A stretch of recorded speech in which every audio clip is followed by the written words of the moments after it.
Good morning friends. आइए आज हम जीएस के इम्पॉर्टेंट क्वेश्चंस में गुप्त साम्राज्य का चैप्टर पढ़ेंगे। ठीक है। फर्स्ट, गुप्त साम्राज्य का उदय कब हुआ? तो गुप्त साम्राज्य का उदय 3री शताब्दी में प्रयाग के निकट कौशाम्बी में हुआ। कहाँ पर? प्रयाग के निकट कौशाम्बी में। कब? 3री शताब्दी में। गुप्त वंश का संस्थापक कौन था? तो गुप्त वंश का जो संस्थापक था, जिसने इसकी स्थापना की, वो श्रीगुप्त था। 240 से 280 ईस्वी तक। ठीक है।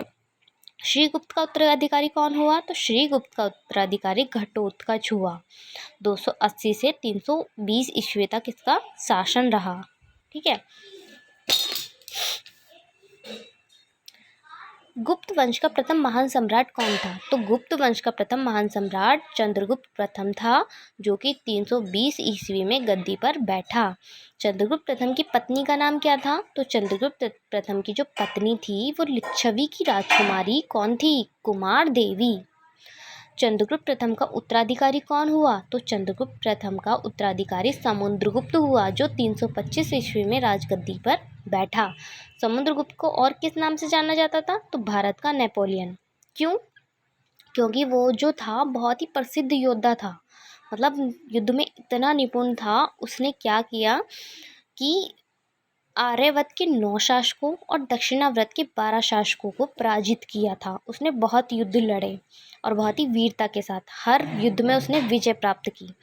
समुद्रगुप्त का दरबारी कवि कौन था? तो समुद्रगुप्त का दरबारी कवि हरिसेन था। हरिसेन ने किस लेख की रचना की? इलाहाबाद प्रशस्ति लेख की। ठीक है। समुद्रगुप्त किसका उपासक था? तो समुद्रगुप्त विष्णु जी का उपासक था। किसका? विष्णु जी का। समुद्रगुप्त ने किसकी उपाधि ग्रहण करी? तो समुद्रगुप्त ने अश्वमेधकर्ता की उपाधि ग्रहण करी। किसकी? अश्वमेधकर्ता की। समुद्रगुप्त किसका प्रेमी था? तो समुद्रगुप्त संगीत का, मतलब उन्हें जो था वो संगीत बहुत ज़्यादा प्रिय था, संगीत से बहुत लगाव था। भाई पहले टाइम में क्या होता था, राजा महाराजा जो थे उनके बहुत ही शौक हुआ करते थे, किसी को संगीत का, किसी को नृत्य देखने का। तो ये सब चीज़ें बहुत ही मायने रखती थी उस टाइम में। ठीक है। तो समुद्रगुप्त के समय में सिक्कों पर क्या हुआ? तो उसने, जब वो संगीत का इतने प्रिय था, उनको संगीत प्रेमी थे वो, तो उन्होंने सिक्कों पर भी क्या, वीणा वादन करते हुए उनको दिखाया। उनकी तस्वीर मतलब उस सिक्कों पे छपी, वीणा वादन करते हुए, मतलब वीणा बजाते हुए। और वहीं दूसरी ओर जो वीणा वादन करते हुए चित्र थे, वो उन्होंने सिक्कों पर छपवाए। समुद्रगुप्त ने किसकी उपाधि ग्रहण करी? तो समुद्रगुप्त ने विक्रामक की उपाधि ग्रहण करी। इन्हें और किस नाम से जाना जाता था? कविराज भी कहा जाता था। ठीक है।